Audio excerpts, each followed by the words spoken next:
एक ऋषि थे, बहुत ही सरल, सहज, निर्भिमानी और अत्यंत ज्ञानी। दूर दूर से लोग उनके पास शिक्षा प्राप्त करने आते थे।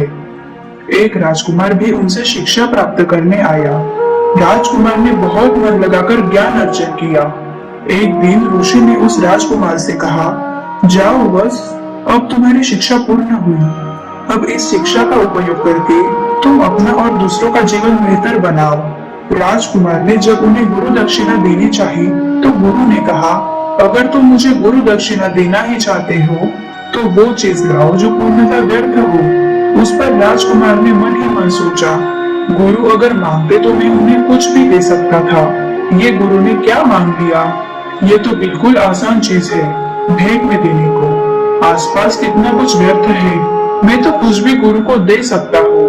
ये सोचकर उसने जैसे ही मिट्टी उठाने के लिए जैसे ही हाथ बढ़ाया तो मिट्टी बोल उठी, ठहर मनुष्य, यह क्या कर रहा है? तू मुझे व्यर्थ समझता है? तेरे खाने पीने से लेकर बहुमूल्य धातुएं और ऐसी अनेक वस्तुएं क्या मुझे से उत्पन्न नहीं होती? ये विविध रूप, रंग, रस, गंध क्या मुझसे ही उत्पन्न नहीं होते?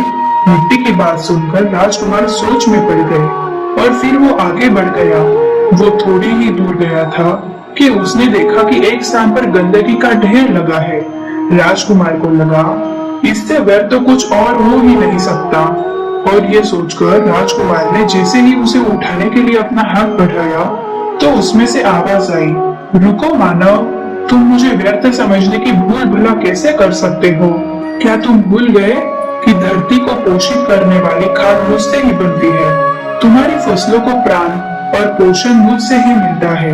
मैं व्यर्थ कैसे हो सकती हूँ? युवक अब सोच में पड़ गया और मन ही मन मुस्कुराने लगा। गुरु का दिया हुआ आखिरी सबक अब उसे समझ आ चुका था कि व्यर्थ और तुच्छ तो वह है जो दूसरों को व्यर्थ और तुच्छ समझता है, और वह अहंकार के सिवा और क्या हो सकता है। राजकुमार तत्काल ही ऋषि के पास जाकर बोले, गुरुवर, मैं अपना अहंकार आपके चरणों में रखता हूँ। आप मुझे आशीर्वाद दीजिए कि आपके द्वारा प्राप्त ज्ञान को मैं प्रजा की सेवा में लगा सकूं। गुरु बहुत प्रसन्न हुए क्योंकि उनके शिष्य की शिक्षा अब सही मायनों में सार्थक हो चुकी थी।